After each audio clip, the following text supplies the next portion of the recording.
Most people don't change because they think they already know what's right, what matters, who they are. And to be fair, that's what we're taught to do. Pick a side, defend it, stay consistent. But life doesn't work like that. The longer you pay attention, the more things stop being so clear. Strong opinions soften, certainty fades, and the questions get better. Not easier, just better. Because somewhere between what you believe and what's actually true, there's a gap, and most people avoid it. That's where the work is. That's where you learn. That's where you grow. That's where things start to make sense again. Not perfectly, not permanently, but enough to move forward. This isn't about being right. It's about seeing clearly and being willing to change your mind when it matters. So don't bet against the ones who question things, especially when they question themselves. This is chasing common ground. All right, so I just wanted to hit record before we got going. And I want to say, Thor, thank you for coming back to the show. You were once on the podcast when it was previously branded as The Lifestyle Chase, and this is back in 2020. And when I was reflecting last night, kind of preparing for this interview, I realized how fast the time has gone by and just how much we'll have to catch up on to fill in the gaps. But just thank you so much for coming back on the show and kind of bring me up to speed on how your past week has been, just to kind of like frame things for us. Yeah, absolutely. Thank you for having me back. In 2020 does feel like 1,000 years ago. My last week, I returned back home. Last Monday, I came back from California. I've been to a film festival in California promoting my documentary film, The Impossible Journey. That was the first film festival for the film, and it was well received, so that was good. And it wasn't sunny California. It was raining the entire time.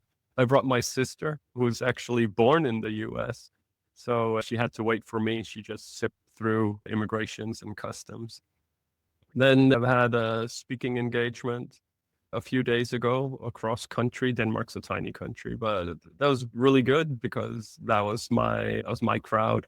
I have a background in shipping and logistics, and everyone there were transport related.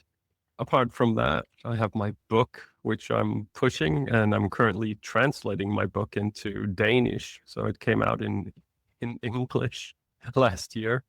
And I have a daughter, and my daughter is almost 1 year and 5 months now. And it's my responsibility to get up with her in the morning. My wife, she works an hour away from here. So she gets up early and leaves for work, and I get up with our daughter and make sure that she gets something to eat and get her down to daycare, and then I pick her up in the afternoon. So that kind of stuff. So that's kind of been my week. That's amazing. And there's lots of things that I wanted to kind of highlight. Leah, I got your website open on the other tab here, thorpedersen.dk. And your book, I want to talk a bit more about your book because it was definitely something that I wanted to spotlight, because I think some people who write shouldn't write, and some people who don't write should write more. And I think Yeah. you're someone who could definitely write more than what you've already written. But in terms of and how you pieced it together, what was kind of the inspiration behind it? And what would you say has been your most standout feedback from the people who have read the book? Okay. Well, okay. Yeah. Those are two really good questions. Yeah. So first off, the overall structure of the book. I have a friend who's an author, and I went on some long walks with him, and he was teaching me all sorts of stuff. And he said that what I have is what's known as the hero's journey, which means you have someone who has a call to go out into the world and then goes through a lot and comes back changed. And he said that it's sort of like a home away home story. So you have this with the Hobbit or with the Lord of the Rings, that you have the hobbits that leave and they go out on this incredible adventure and they have a quest, and then a lot of things happen along the way. So I had to look at it like that, to say, okay, it's sort of a circle that I left home and I came back home. And on this circle, I could attach different stories. But then he said there's a second story, a second circle, which is that there was a woman in my life when I left home, and she was still there when I came back, and she came out to visit me along the way. So he said that gives it an extra layer. And then he said, go back home and then think of what kind of stories do I have that I think would have any kind of value, and draw a list, and just the more, the better. So I probably had 40, 60 stories, 80 stories or so. They were like, okay, well, we could probably do, a limited amount of that. And yeah, then, I was attached to a publisher in the UK, and I had an editor, and the editor was pushing really hard, saying we need to have more background story. So I wasn't all that interested in telling my own story. I just wanted to say, okay, I left home, and then I met these people, and this happened, and this is what was positive, and this is what was negative, and this is what I learned from all of it. But they were really pushing, saying, no, we need to know who you are and your background story. What you did is not something that everybody does. What pushed you to do this? They believed that the reader would want to know more of like why. And when everyone else goes to school or goes to work, like why would you go out and do this? So the book starts off with a lot of personal anecdotes from my childhood and my relation to my parents and my upbringing. And then it launches into my aspirations and what I wanted to do with my journey. Yeah, so that was one part. The other part is, how is the book being received? I'd say there are two camps. One camp says that it's a waste of words. I'm not giving any travel tips. There are no pictures in the book, and I complain too much. That's one camp. And that's fortunately the smaller camp. But it's true. It's not a typical travel book. It's a bittersweet story, because what I ended up doing to myself really took a toll on me.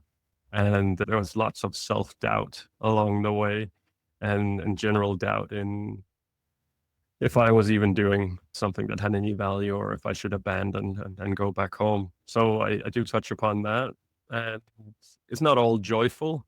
So, there's that as well. So the camp that appreciates the book, these people say that this book is astonishing, that this book is very honest. A lot of people, they point out how honest the book is.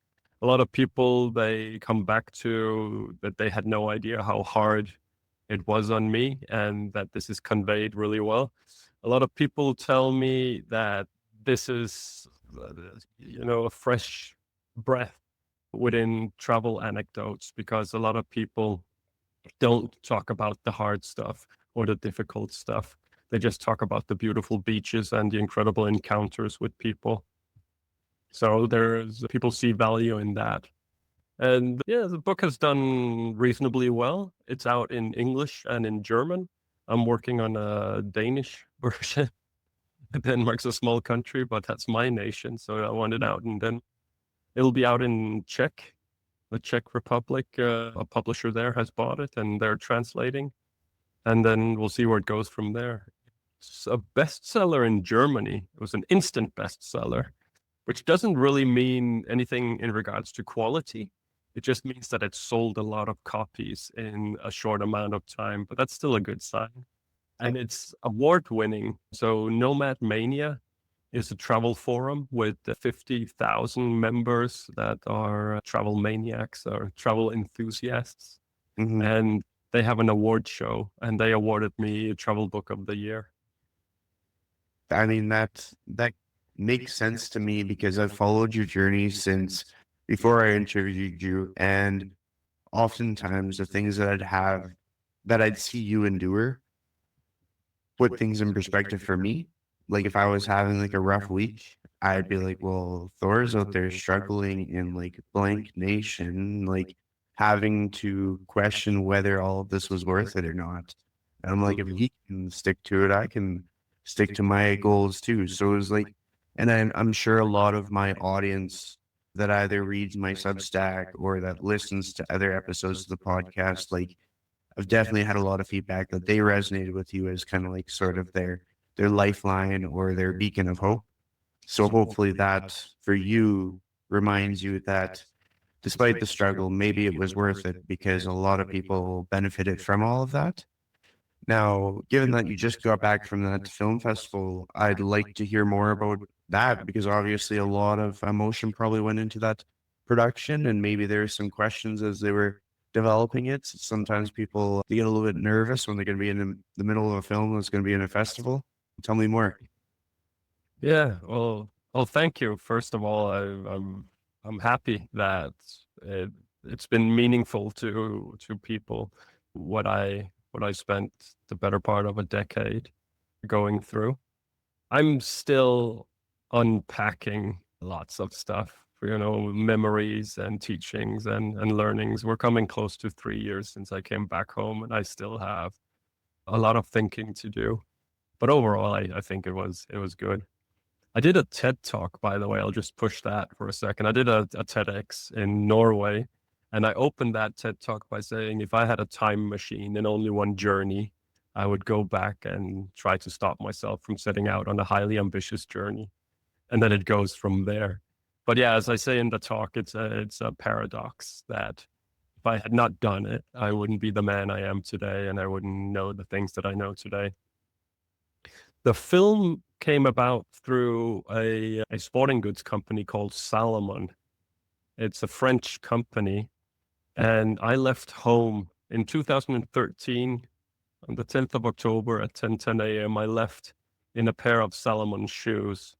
And I figured that if I kept contacting them and I kept saying, look at me, look at me, look at me, then eventually I might be able to get a deal done with them. And I kept doing that, and I wore out a pair of shoes, and I bought a new pair, and I wore out another pair, and I got a new pair, and I wasn't getting through to Salomon. And once I got to about 170 countries, I finally heard from Salomon. They're like, "What's your deal? What do you want?" And then I said, "Oh, I want new shoes." And they were like, "What? Yeah, we can give you shoes." They wanted to know if the story was true, and yeah, 100% it was true. I traveled through all these countries only in their footwear, and then eventually they sent me some gear, which was pretty cool. And then a few months later, they said, "We want to do a YouTube video for our channel, just a 10-12 minute video where we highlight your story, if that's okay." And I went, "Absolutely, please do that." And they sent a film instructor to the Pacific to meet up with me. And this guy, his name is Mike Douglas. And Mike Douglas isn't just any film instructor. Mike Douglas is a ski legend. He is known as the godfather of free skiing. He's in his 50s now, but and he's doing okay on social media. But if social media existed when he was in his late teens and in his 20s, when he was at his, at the height of his career, he would Mhm. be the kind of person who had millions of followers, I have no doubt. He's responsible for the twin tip ski. His signature flip turn trick in the air is called the D spin. He's a really cool guy, and he was recently inducted into the Canadian Hall of Fame. He's amazing. He's also an award-winning filmmaker. He's been doing films for 30 years. Most of it relates directly to winter sports and skiing. So they sent him. He's a pro athlete. Yeah. And they sent him to meet with me. And he's so cool and he's so humble. And Mike, he started filming. He did interviews with me and filmed me walking about. And then after a few days, he realized this wasn't a 12-minute story. So he got back in touch with Salomon and told them that this is a full feature. And Salomon was backing that as far as they could. And then he took over. So the situation today is that we have this film. It's 1 hour and 42 minutes long. It was screened in Riyadh in Saudi Arabia not too long ago. I went there and showed an audience the film, and we had super good reactions. It was really, really cool. That was daunting though, as the room with these people and being judged. But yeah, no, the film is 100% Mike's film. He decided how the story was going to be told, which clips were going to be used, which music, the color grading, everything. I'm just, as I learned to say quite recently at the film festival, I'm a subject of a feature. That's my role in it. I'm the person the film is about, but I didn't make the film. And in the big picture, if it gets sold, if it goes on Netflix or somewhere else, and someone makes a lot of money off it, I won't be making a lot of money off it. The filmmaker, and maybe Salam will make some money. Hopefully, I'll sell a few more books and a few more talks. But yeah, so we went to the film festival, and you have film festivals in, different categories. So you have your A-list film festivals. These are the ones that we know the names of and we hear about in the news. And then you have B and C. This was a relatively humble film festival, which has existed for about 20 years. And it was voted among the 25 coolest film festivals a couple of years ago. And it was a nice little film festival. There was a really local spirit about it, close to Hollywood, but not really Hollywood.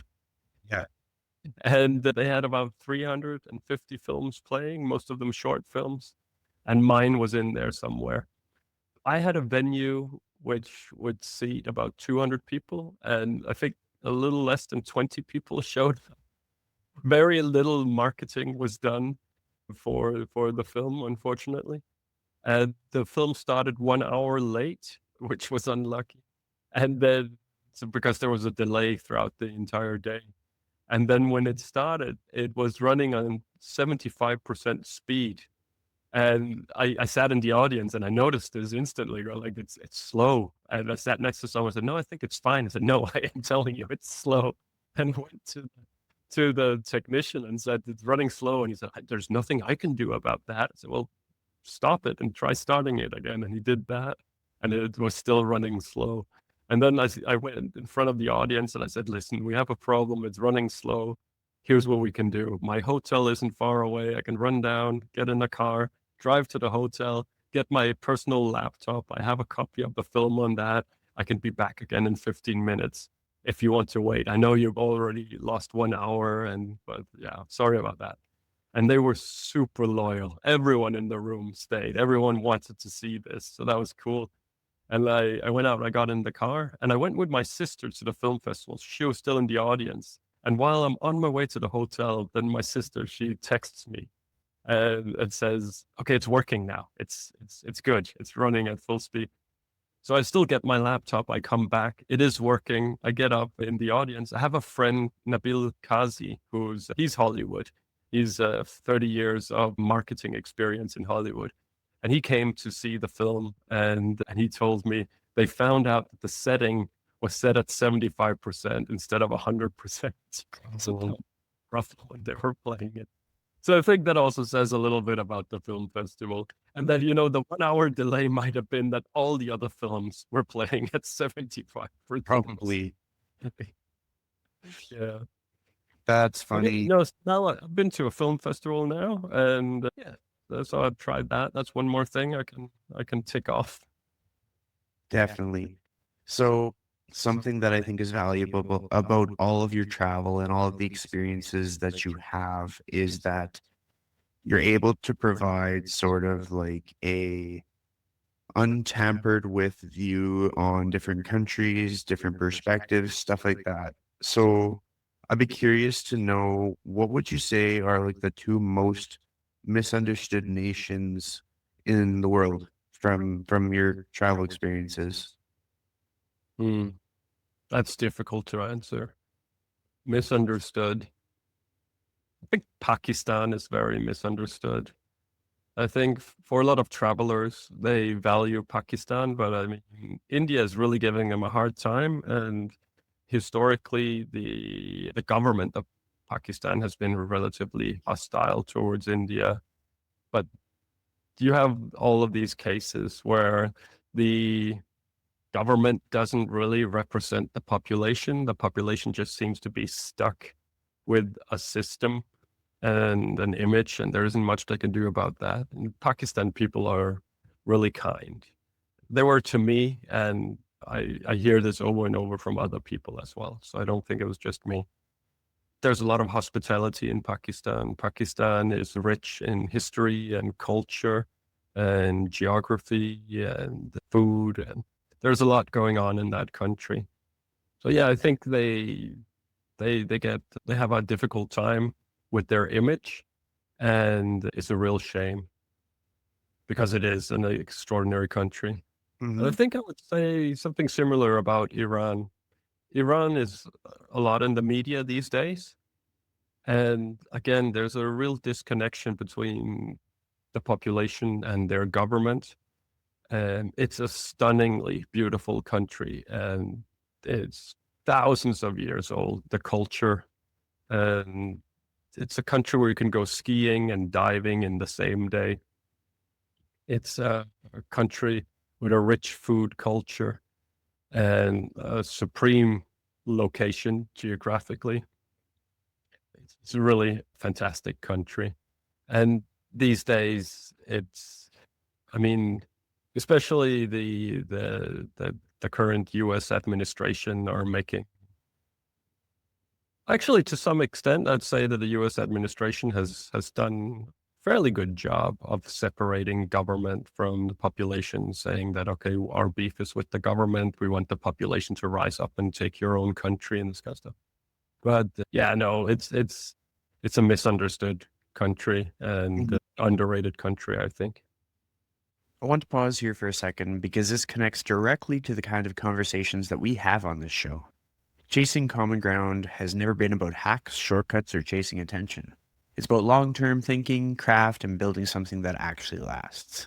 And the same philosophy is why I built my podcast course.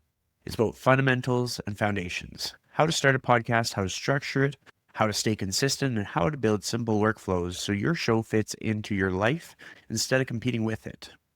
The course is updated constantly with gear reviews, standard operating procedures, AI tools, and best practices. It's not because things change fast, but because clarity matters. I want to share a quick clip from someone many of you already know about, Andrew Coates. He's a good friend of mine, and he is the host of Lift Free and Diet Hard, a published writer, speaker, and longtime coach. Here's what he had to say. I'm going to give a shout to my producer because he's a beauty. Chris Little, he's the one who does all the back end stuff. He does all the slides. He's the one who puts together all the ads. And I couldn't do this stuff without him. He's great. He's got his own podcast, but he's also got courses and he will answer your questions if you guys are literally interested in podcasting. He's great at this stuff. So go check him out. Just search Christian Little on Instagram. I followed him. You'll find him. He's super.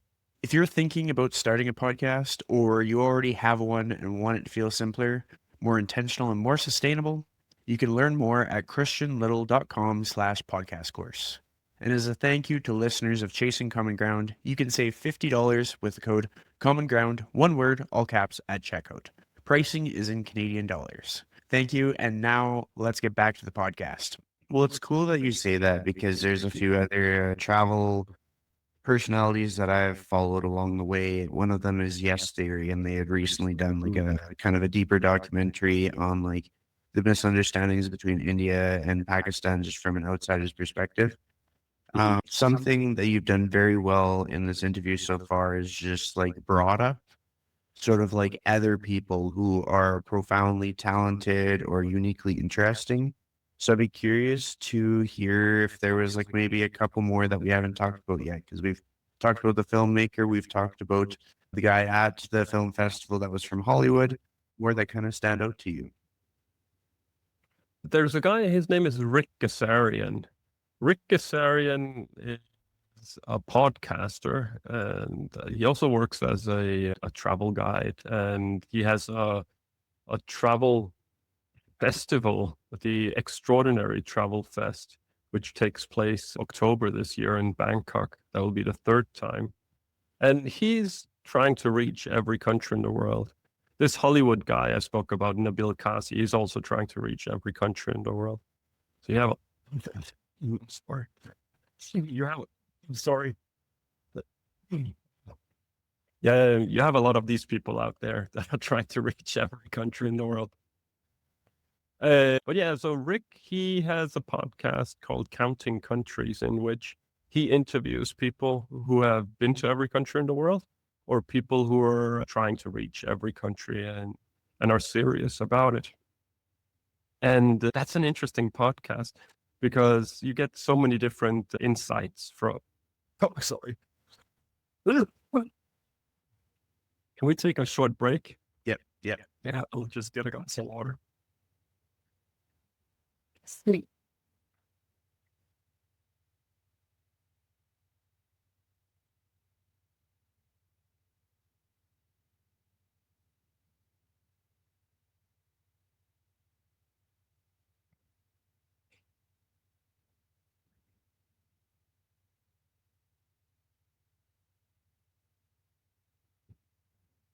Okay. Yeah. Sorry about that. Dry throat. So it's interesting to listen to the podcast because you generally do not have two travelers that come away with the same perspective on reaching every country in the world. Uh, some are better storytellers than others. Some kind of give yes, no answers and kind of stuff. But a lot of people that come on his podcast, they do really well in telling and sharing their story. But what makes Rick interesting is that he has this incredible network because he's been doing this for years, interviewing all these people. So he has an astonishing network of these. Some of them are high profile people who have reached every country in the world. And then he's also doing this travel festival. He did the first one in Armenia and the second one was in Bangkok. And I attended the second one a couple of years ago. And now he's doing the third one, and I'll be going back for that one as well. And my film is screening at his film festival this year. So that's another reason to go to Bangkok this October. Mm-hmm. Yeah, no, Rick's a good guy, always very helpful. And he's also, he navigates different opinions and politics and all this stuff. He navigates it really, really well. I recently met someone who's seen to be highly controversial in the travel community. And I asked Rick about him, and I asked someone else about him.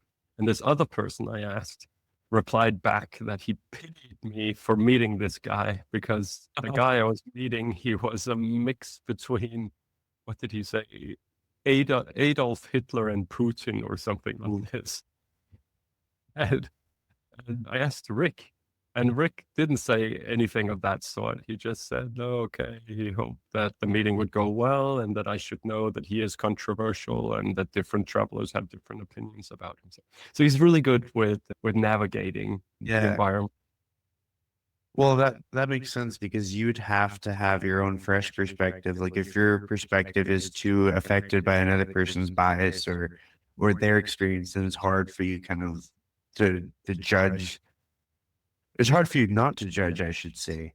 Now, one of the things that I was thinking about, because being that you started off in Denmark and then eventually you got to come back home to Denmark, did you notice any major shifts in community or in habits or lifestyle in that period of time? Did you come back to something totally different, or did everything feel just the same as how you had left it? Well, a little bit of yes and a little bit of no. So I came back to the same country, the same language, the same culture, the same people, same climate. What is happening around the world is that people are moving away from the countryside and they're moving towards the cities, and cities are growing across the globe. And you also see that more and more people are moving to Copenhagen, which is the capital here in Denmark. And that means that the city is expanding. You see a lot of building projects, construction is going on. And yeah, I think there's a far more foreign people in Copenhagen since I came back compared to when I left 10 years before, which I like. I think it's cool. I think a capital should have, a really diversified environment. So I really like that. There were electric cars all over the place when I came back. There were a few electric cars back in 2013, but it's common sight now. I remember back in the day when everybody was smoking cigarettes, and then suddenly they implemented this ban on smoking in public places, and then we all slowly transitioned into sort of like cleaner air. And then every once in a while, you'll smell that someone is smoking and you'll turn around and go like, there's someone smoking around there. I can smell it. Where's that person? It's come to that point from Before, people were just smoking all over the place while you were having a meal and in the vehicle and around kids and this kind of stuff. But now you notice that. So I say that because in Copenhagen, it's come to a point with electric vehicles that when you have a vehicle that passes by, which does not have, a fossil, something driving on gas, or you call them a fossil car or whatever, and which doesn't have good filters, so maybe an old model, and you smell that the exhaust smell from a vehicle, it's the same experience where I turn around and go like, "Oh, what's that?" Because I'm so used to the clean air from all the electric vehicles and other vehicles that run on gas but have particle filters that are extraordinary. Yeah. So those are the big changes in Copenhagen. And then for me personally, 10 years is a long time, and all my friends are also 10 years older. And so the community that I had in Copenhagen, pretty much everyone now has a family. And because they have family and apartments are small and expensive in the city, they all moved out to the suburbs. And so they can have a garden and this kind of stuff. So everyone's a little bit further away from me now. And also, there's no calling someone and say, "Do you want to go out and have a kebab tonight?" You have to plan and schedule everything 2 or 3 months in advance. So that's a big difference for me personally. Mhm. Everything kind of seems the same. When 2013, Denmark had just gone from 2G to 3G internet. So 3G was the new thing. But this transition across the world. So now I'm back in Denmark and everything is online. Yeah. If you're not online, you can't do it. It's banking, it's government, it's everything is online. But yeah. So the other thing that I think about, because you had all this time pass while you were in different countries, so not only were you able to experience the passage of time, you're able to experience the passage of time through multiple different points of view. Do you feel like the heaviness that the world is probably experiencing, like other areas more than some, but I feel like there's a collective heaviness because of all the controversies, all of the political things. Do you see a cycle where it could get lesser, or do you think it's just going to keep intensifying the way it seems to for the years to come? Hmm. I imagine it will intensify because a lot of the systems that we're relying on, the social media, the way that the algorithms are, these are very divisive. They force you or they encourage you to choose a side. And then once you choose a side, then you get all the encouragement and nurturing and support around that. But they really want you in one camp or the other. And that's not how life and how most people operate. We move a little bit between camps.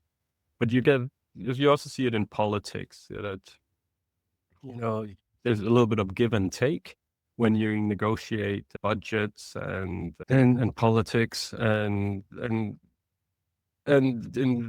that's the reality of how you make something function. That's how you operate. That's how a family works. That's how a workplace operates. That's how, the humans are. It has to be a collaboration, it has to be give and take. You can't win. It's built on compromises. But in modern politics, I don't want to say modern politics, but in today's politics, many places around the world, you see that the borders are drawn so sharp that the other side becomes the enemy. And I don't know if there's a climb down from that. You would hope there would be, because if it continues in that direction, you get civil war or worse. But I don't see what would pull it back. Divide and conquer is age old. And the reason why it's still around is because it works.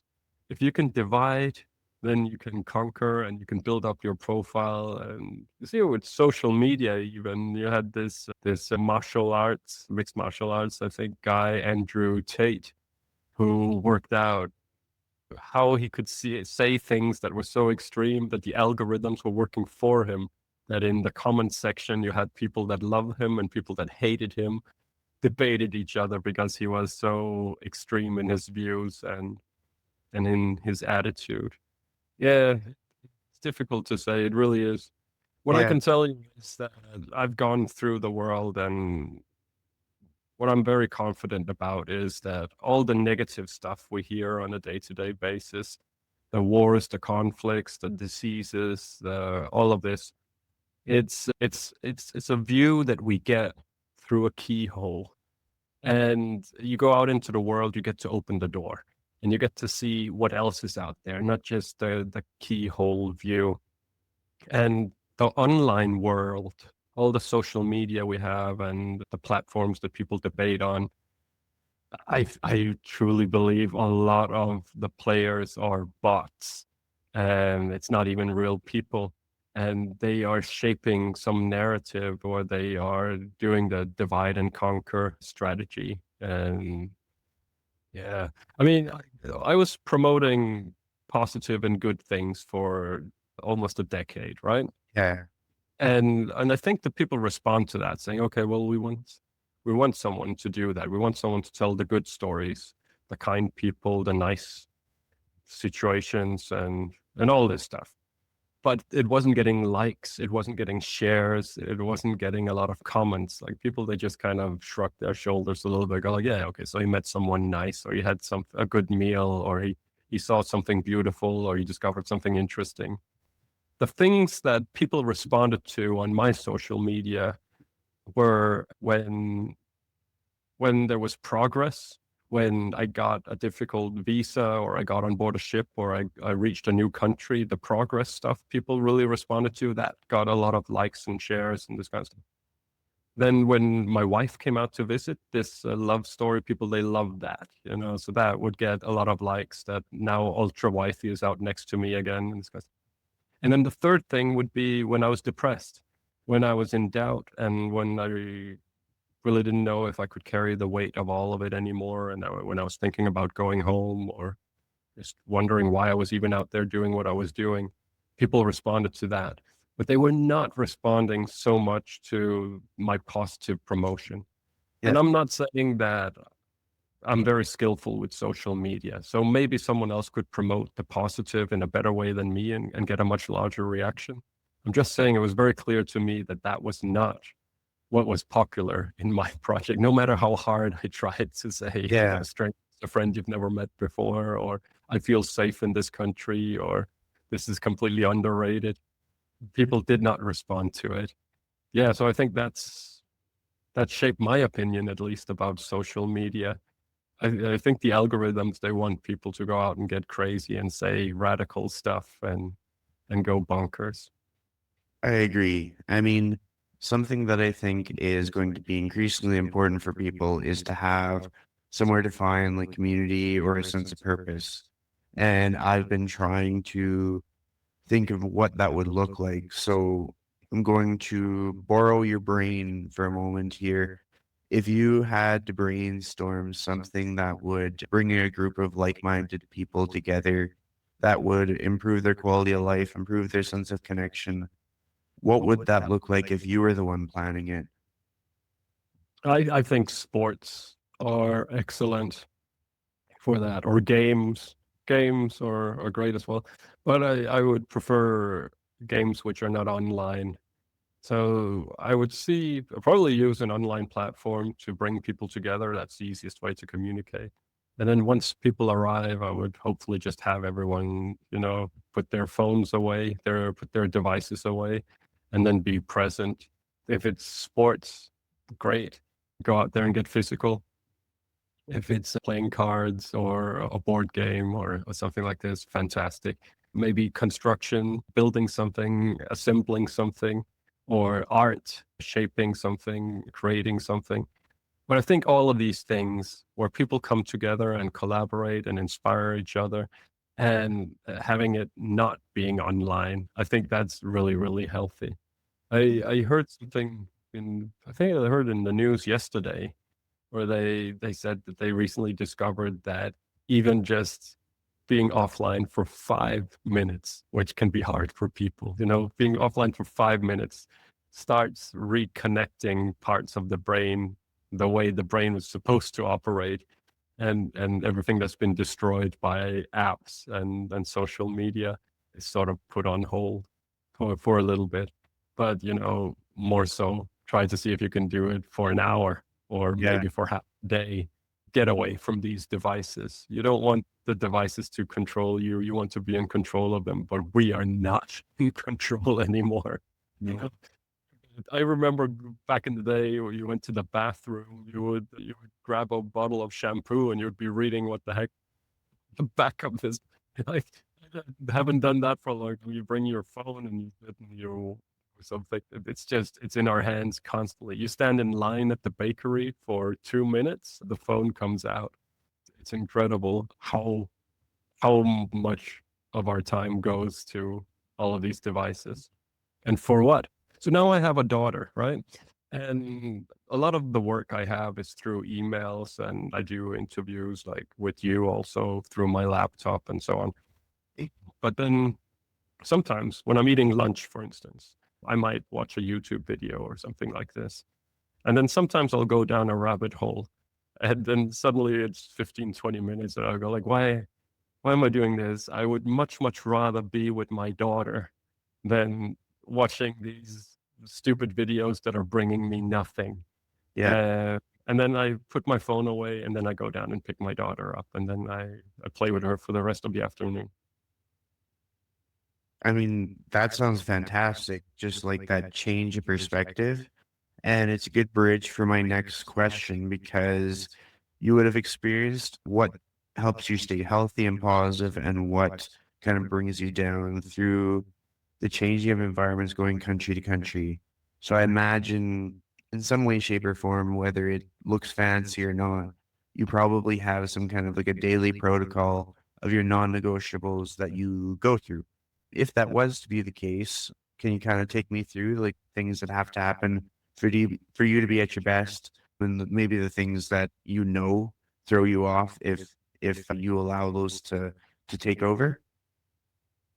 Well, one thing that I did recognize, particularly while I was traveling through every country in the world without flying, was that when I got really, really sad, or when I was unstable in one way or the other, or super irritated maybe, if I could take a step back, then I would often find that I had three things that were going against me. The magic number three. Could be more than three things, right? But it seemed to be that I could deal with one problem, or maybe even two problems, things that weren't going my way. Maybe a visa I couldn't get and a ship I couldn't get on board. Let's say those were the two things that I was really struggling with. But then if you added a third thing, then that would be the drop in the bucket. And it took me a while to recognize that. And then once I found out that, okay, I have three things that are stressing me, three or more things, then take that step back and isolate them and recognize that this is why I'm not feeling good. This is why I'm having a hard time. And then try to work at the, constructively. It's a lot easier to work on a problem when you identify what the problem is. And especially if you can pull your emotions out, that also is very, very helpful. But yeah, no, so I I I traveled through some countries which are difficult, where there are many checkpoints and that the infrastructure isn't good, and maybe the safety situation isn't good, and a lot of corruption and as such. And then I traveled in super easy countries, where you feel safe and everything works and everything's cheap and available. And I found, after a while at least, I found that when I was somewhere where it was easy for quite a bit of time, then it would get boring. I would miss the hard stuff, the stuff that I was cursing, earlier on, where you're like, I can't believe it. It's this hard, and why is it this hard? And I want to get away from all of this. I started missing that when it got too easy. And Yeah. So I don't know. I know one thing, and that is I'm a very ambitious person, to sit at home and say, "Hey, I'm going to go to every country in an unbroken journey without ever flying." That is ambitious. And I didn't know how ambitious it was when I decided to do it, but that is very, very ambitious. And that's very clear to me now. And that part of me, that ambitious part of me continues till this day. So, you know, I've sold more than 10,000 books in Germany. And, my sister has published 2 books, and my sister has maybe sold 100 books in total. So to her, in perspective, I'm flying. It's fantastic. I've sold 10,000 books, but I'm already looking at how do I get to 100,000 books? How do I sell 1 million? This is ambition within me to drive things further and further. And I think that's a little bit dangerous because when are you satisfied then? At which point are you happy and content? But for me, it's almost always more, more. I need more. So I don't know if that really answers your question, but I'm slowly trying to identify where my own happiness lies. Yeah. And I know that I have 3 legs to stand on since coming back home, because once I got back to Denmark, I didn't really feel all that strong a connection to Denmark. And I felt I could be anywhere in the world. It didn't matter. But then, of course, I had my wife, and my wife was one of these 3 legs. And wherever she is, that's my home. And then I was invited to become a member of the Adventurers Club in Denmark. That's the most exclusive club in Denmark, and it's by invitation only, with only relatively few members since it was founded back in the 1930s. And you're a member for life. So that is really, really important to me. It gives me a leg to stand on, another leg to stand on, so to say. And then the third thing is when our daughter was born on December 1st, 2024. Is that right? 2024. No, 25. Yeah, it must have been 25. Is that right? I can't even remember my daughter's birthday. She's very young. Yeah. Hang on. We're in 26 now, right? Yeah. We are. It would have to be 24. Yeah, December. December 24. When she came into the world, I didn't know what I was doing. I was just trying to wing it a little bit, do the best I could. But that little creature has grown on me, and I love her dearly, and I feel so connected to her. And that's definitely the third leg that I have. And I think my happiness is rooted in these 3 things. These are things that I really feel are important to me. It's my wife, it's the membership and my fellow members in the club, and my daughter. And then who cares how many books I sell and how many talks I give and where my documentary film ends up and this kind of stuff. Yeah. I mean, all of that is very grounding because I think it's something that a lot of other people can draw up for themselves. Like, understanding that the importance is rooted oftentimes in like family or in legacy or in sense of like common connection, lots of things to kind of expand on. But one of the things that I was curious about, because you've been doing so much speaking, is there a distinctive speaking opportunity that you can recall where it left you feeling some strong emotion? And if so, what was that emotion? Sorry, in regards to speaking? Yeah, just speaking events where you were speaking in front of maybe a particular audience and it just left you feeling a certain kind of way. I was speaking in, I forget if it was in Kenya or if it was in Tanzania. I think it was in Kenya. And it was going really well. And I was speaking about something emotional. And then a woman in the audience started crying. And I get different reactions. I get silence sometimes. Sometimes I want silence. I get laughter. I get, all sorts of reactions, but I rarely have someone cry in the audience. And that was the first time it happened. It has happened a few times since. And I recognized that what I was talking about struck this woman in a very personal way, that she had some real life experience with what I was talking about, or this was very close to her in that moment. So she started crying, and I didn't know. I felt responsible. I was, everyone's facing me, and I brought this upon her, right? I said something, and as a result, she's now crying. So I felt very responsible. And I went to this woman and I tried to comfort her, and she said it was okay and it was fine. And I went back and I tried to continue speaking and entertaining the audience. Yeah, so that left me a little baffled. But yeah, so I've spoken I've spoken in 71 countries now. So I've had the opportunity to speak in front of people of all sorts of cultures, which is interesting. People don't always laugh at the same stuff, but they often do. But yeah, no, so you have to be a little bit careful also what you say, that something which is culturally appropriate one place might not be culturally appropriate somewhere else. Yeah. And you might say something which is interpreted in a different way in a different country as well. So it does come with some responsibility for sure. I want to pause this conversation for a second, and it's not to shift gears, but just to acknowledge something.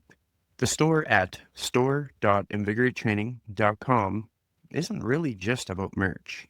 It's my way of staying connected with this community of people who's followed along with me throughout my 20s and now into my mid 30s. You'll find women's fitted racerbacks with the line, "I might look normal, but deep down I question why I agreed to do 40 push-ups per day." Because sometimes humor comes after you've done the work. And there's the legacy CL gear, the hat and the toque that you see me wearing all the time, along with t-shirts that say, "Don't bet against the quiet ones." Because often the underdogs are the biggest game changers in life. There are custom shoes that I designed myself with the mantra, "Stay kind, stay strong, keep going," built right into the design. And there's also Park Far Away Club stickers and reusable bags for all your shopping needs. Additionally, I've created a line of fully human apparel, a reminder that self-improvement isn't just a one-size-fits-all template, it's personal. If we were all the exact same, we'd never truly be human. All pricing on the website is in Canadian dollars, shipping is inclusive, and your orders are often shipped domestically. This helps avoid tariffs or extra fees. This store exists because of you, and my career exists because of you. I'm genuinely grateful you're here. I'm grateful for all the people who work with me, and I'm so excited that we get to build something meaningful together. If anything here resonates, you can find it at my store at store.invigoratetraining.com. And thank you for being part of my world. I mean, that absolutely makes sense. And I even think about it when I interview people from other countries as to like if I ask them a question, I never want to put a person on a hot seat where they wouldn't be sure how to answer it. I like to try and keep myself as neutral as I can to make it like an interesting conversation for just about anybody I could have on the show. Now, this next question that I have is sort of a bridge or a tribute to the past episodes where at the end I would always ask the same question. I stepped away from it, but I brought it back because it has that nostalgic feel, and a lot of people Yeah. have found value in the answers. So the question is, if you were to give one piece of advice to someone on how to live their life to the fullest in the most authentic way, what would that piece of advice be? Wow. That's not an easy question to answer, is it? I think I think there's true value in being true to yourself. I mean, most people are okay and good personalities, right? And so you could probably go with that. Being yourself, be true to who you are. I think that's helpful. I think taking chances also has real value. And there's a saying that you only regret the things you didn't do. That's not true. It sounds nice, but it's not true. You can also regret things you've done. but but it is there is a lot of truth in, you know, I went to this film festival and I spent money and time getting on a plane and going there and spent days and effort and this kind of stuff. And it didn't really, I didn't really get out of it what I thought. I thought it would be more a big deal and it would be more fun and it would be more interesting. But, so maybe I was a little bit disappointed at the point when I left to return home. But at least I know, because if I hadn't gone, I would have built it up in my head and said, we'll be meeting stars and getting interviewed, and the room would be full, and there would be endless questions and endless interest, and I would have run into the CEO of a streaming service or something like this, and all this kind of stuff. So you can build all of this up, how amazing it would have been.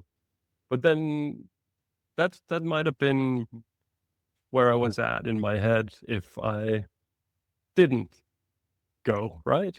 But I did make this decision. I did take a chance. I did say, okay, I'm going to spend some money on this. I'm going to go and do this. And now I know.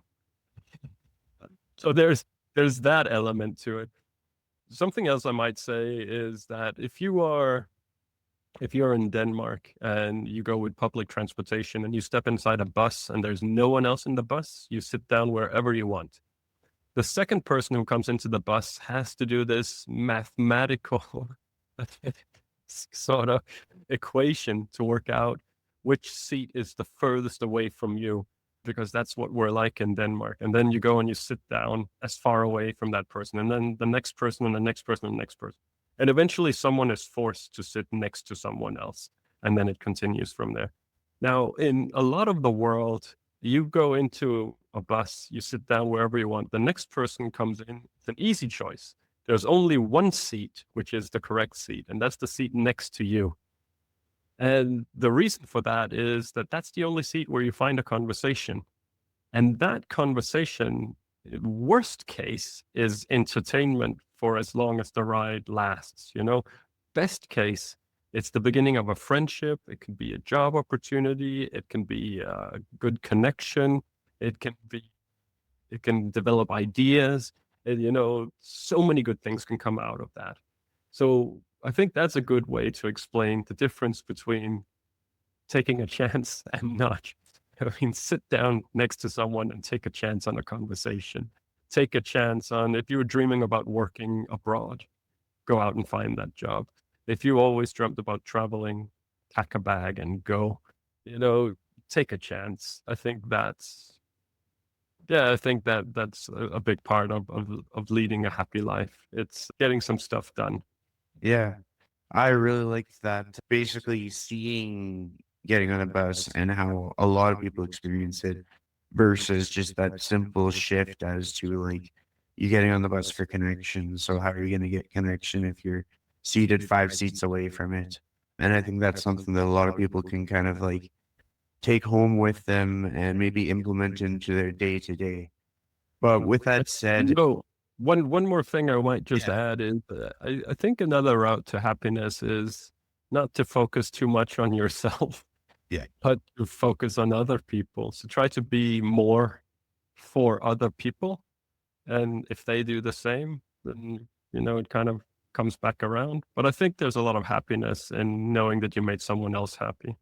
yeah, I agree. Like as a trainer who has to focus on other people a lot, I find that is like the key, because when you're trying to improve others, it improves you faster because you're not so worried about insecurities or anything like that that can kind of drag a person and slow them down.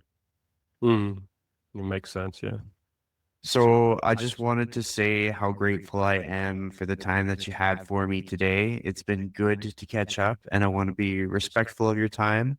I'm definitely going to be promoting this book, so people will know how to find it, where to find it. I'll add all those links to the show notes. Are there any other like sentiments or things that you want to leave the audience with today? Mm, No, I just want to say thank you to you, and I hope we can catch up again in another 6 years' time. Yes. And yeah, I'll just try to remind people that the world is a much better place than what we give it credit for. On a final note, I might just say that when I got back home after going through every country in the world, I had a look at the world map and I recognized that I hadn't been to a single country in the world where I had not been shown some form of kindness or assistance and help. And on the basis of that, I came to think that as long as we're dealing with people, we're dealing with a reversed lottery, Hmm. wherein a normal lottery, you buy a ticket, the chances are against you, you expect to lose. But as long as you're dealing with people, you can expect to win. And the outcome of most engagements with people is winning and winning and winning and winning. It's possible to lose, but the odds are unbelievably in our favor. Yeah. It's crazy to think about. I'm glad you ended it on that note because it might give people the reassurance that they need to take a chance and make a new friend. Well, I'm happy to hear that. Thank you so much, Chris. Yeah. Thank you, Thor. We'll definitely set up a follow-up 6 years from now, or maybe even sooner if you have the time. Let's